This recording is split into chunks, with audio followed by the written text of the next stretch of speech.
We've been hearing a lot about this season's musical at the Old Town Playhouse in Traverse City, Les Miserables, and it hits closer to home than advertisements.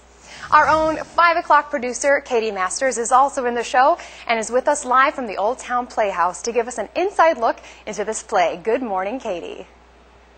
Good morning, Holly. That's right. I'm live in Traverse City at the Old Town Playhouse. We're actually downstairs at the theater, at the Schmuckle Theater, bringing you an inside look behind the scenes, if you will, of Les Miserables. It's going on all month long here at the Playhouse. I'm joined now by just a couple of the cast members. You'll meet the rest later, I promise. Lisa Blackburn, Sarah Beatty, and Danielle Pelshaw. Thank you guys for being here this morning. Good morning. Getting up early with us. First of all, Lisa, this is not your first show at the Playhouse, but it's your first one in a while, right? It is. Actually, I haven't been on stage since 2010, where I did a comedy.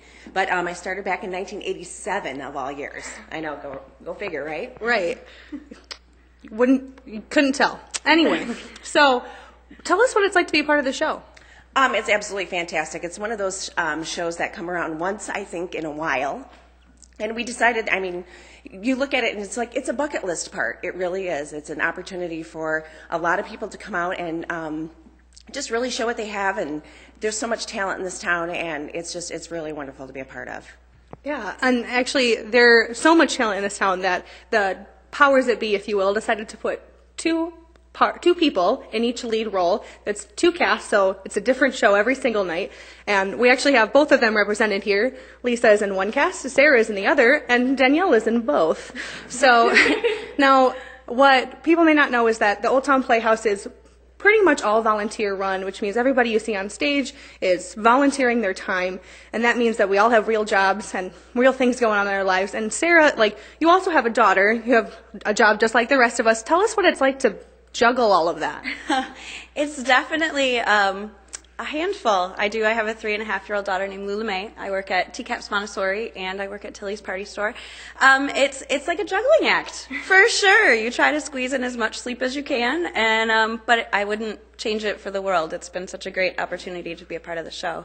So I catch up on sleep later. Yeah, you'll sleep when you're dead, right? Yeah. Now, Danielle, this is your first show at Old Town Playhouse. It is. What made you want to try out? Just the show itself. I heard a rumor that it was coming around, and I immediately went, that's it. I'm getting my audition stuff together and practicing, and just went out for it. Because, like Lisa said, it's a bucket list show, and it's something that I've wanted to do most of my life. So I'm very, very glad to be a part of it already. Absolutely. Thank you, ladies, so much for waking up early and sharing with us. You've heard all about the music. We're going to hear it in a little bit, so stay with us. We're going to have a performance in just a little bit. Until then, reporting live in Traverse City, Katie Masters, 7 and 4 News. All right, thanks, Katie. And like she said, the show is going on every weekend through November 2nd, and you can get your tickets at the Old Town Playhouse.